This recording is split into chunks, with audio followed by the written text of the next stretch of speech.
skinny type needle that goes inside, like, goes inside the breast. And that was the biopsy. Then they also did another mammogram, and then they also did a sonogram. All three done on the breast. And then maybe in 3 days, I had to go back to their office, which is what I did. And when I went back, they let me know. I was sitting in there by myself. There was nobody with me. And they told me that, Miss Welch, you have stage 0 cancer. It was caught in the milk duct. It was still trapped inside the milk duct. And all I remembered at that very moment was, okay, so what do we do now? That was the first thing I said out of my mouth. And they were a little bit startled because they were trying to give me a minute to take in what they said. And I was just proactive to say, okay, what do we do next? And then that's when I saw a big smile on their face because they were waiting to see how I was going to react. So my first reaction was, okay, so what do we do to get rid of this?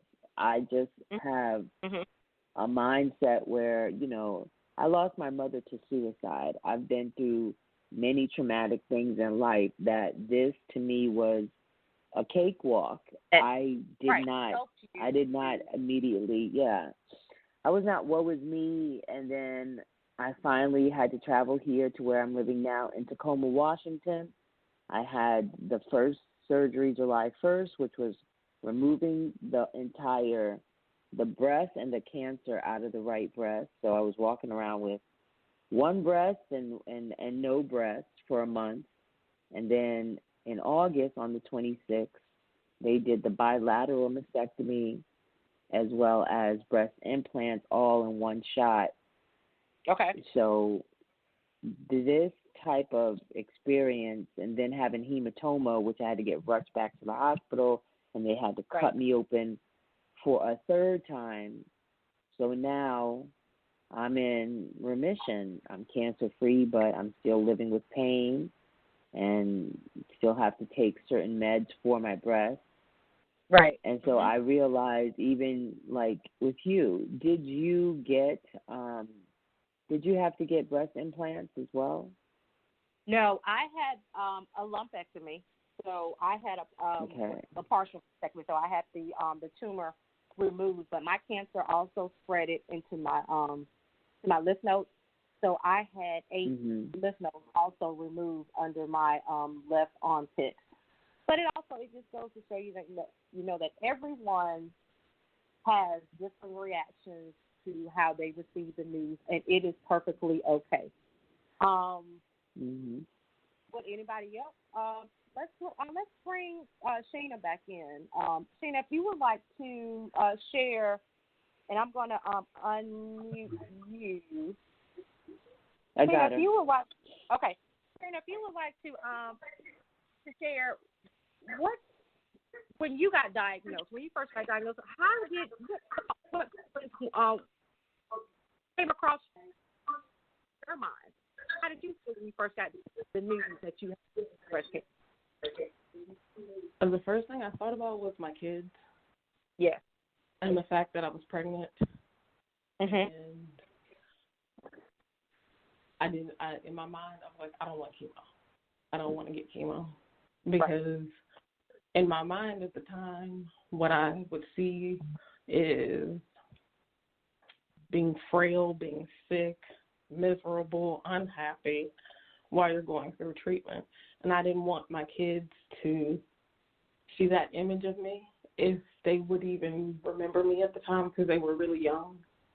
And I wanted whatever image they had of me to be happy and not sick in the bed all the time. So that's where my thought went first. And then when I was told, my mind just went blank after that. And all I remember is the doctor saying, "Are you okay? Is there someone we can call? Is there someone with you?" My mother was sitting in the waiting room, but I was just sitting there, no, I'm okay. And then I got myself together, went in the bathroom. my mother, she insisted that it was just a cyst because it was really soft, because we could feel it. It was really soft. Moved around like a cyst. So I just gathered myself, cleaned my face off. We went and we got in the car, and my mother, she's like, so what'd they say? And my response to her was not the greatest one. I literally threw the papers at her, and I said it's bleeping cancer. Wow. And she's like, no, it's not. No, it's not. And I'm like, that's what they said. She's like, no, it's not. And she's trying to pick up all the papers, and she's looking at them. And at one point, while she was looking at the papers, she looked at me, and her eyes were all glossed over. And at that point, I knew that she knew that she couldn't do, like, she couldn't give me medication and poof, I'm better, like, if I had a cold. Right. And because she's your mom, and she wanted, and she's so used to taking care of you, and this was something that she didn't have control over, and she couldn't fix it for you. So I can only imagine, because I can only imagine, although I'm not a mom, but I can only imagine that my mother felt the same way. So,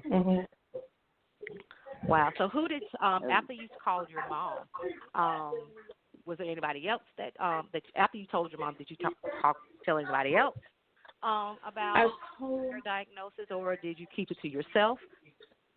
No, I called a very close friend of mine at the time, and I told him, and he was just in shock and disbelief. He's like, you're only 27. Right. You're only 20. And he was just in shock, just like I was in shock. And we talked for a few minutes, and then I was like, no, I need to go. And I hung up. Because I didn't believe it. What was your next? So Sheena, what was your next? Step at being proactive about your diagnosis, and what did you do next? What was some of the things you had to endure after that?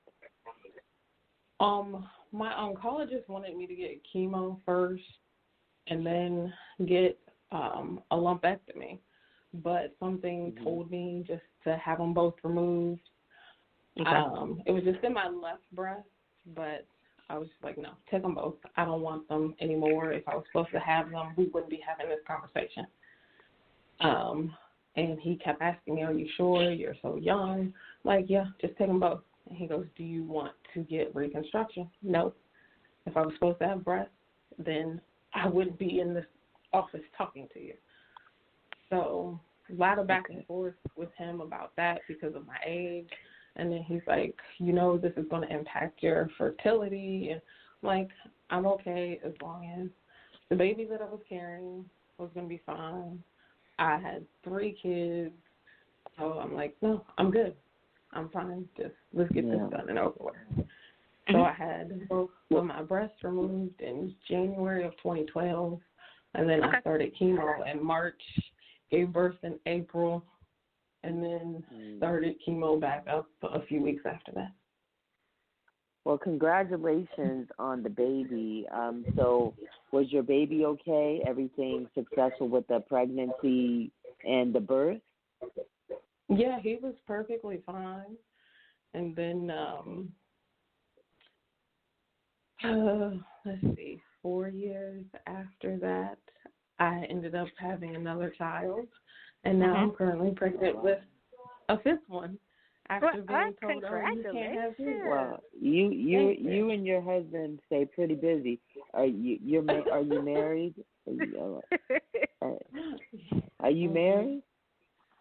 Well, y'all stay pretty busy. So I guess lovemaking is her cure for her breast cancer. So she's been getting it in with 5 babies. There so congratulations. it is. Well, congratulations, and we are people so, listening, you heard that.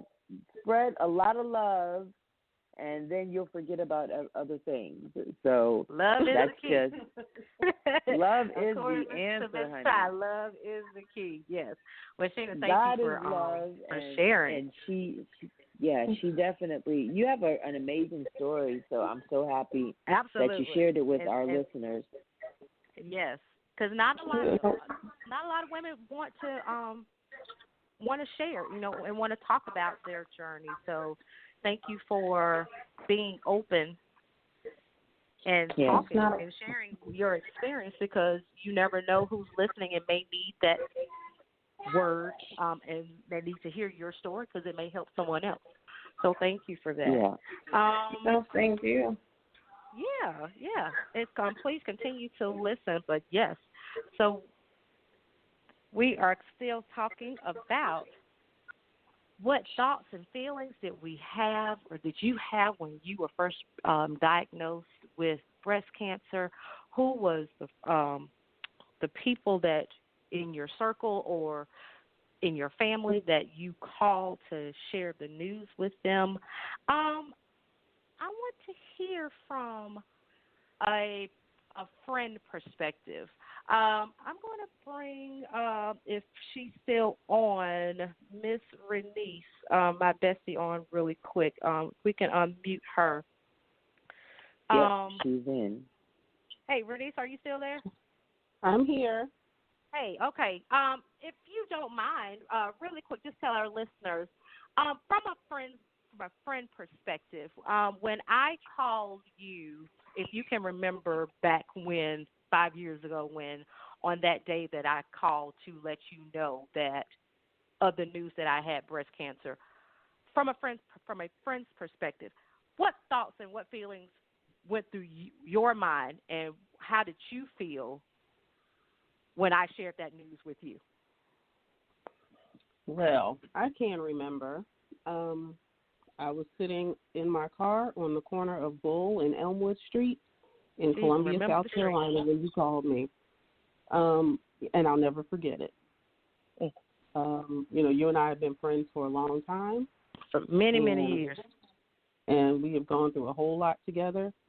That, when you talk about a punch in the gut, that was, I felt hopeless in that I wasn't able to help you. I felt hopeless in that we were so far apart, physically from each other, that I couldn't, physically be there for you. I was hurt. There were just a myriad of feelings that went through my mind. Scared, but on the same side and on the same token, I was like, okay, we're gonna fight.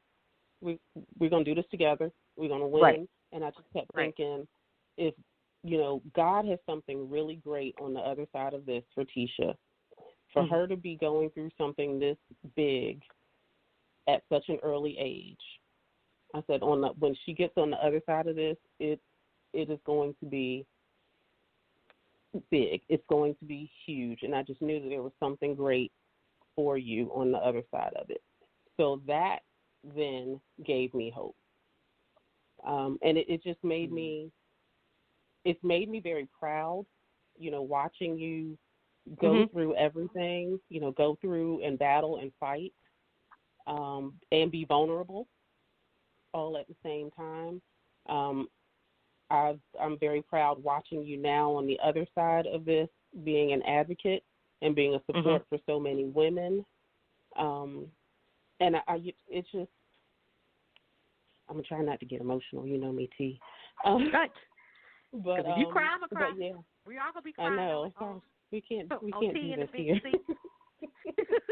But yeah, so it was, they talk about a roller coaster of feelings. There was the fear, the helplessness, the hopelessness, but yet once you kind of push through those initial feelings, there was the drive and the fight that came in. Yes. Yes. And I just wanted to be there for you the best way that I could.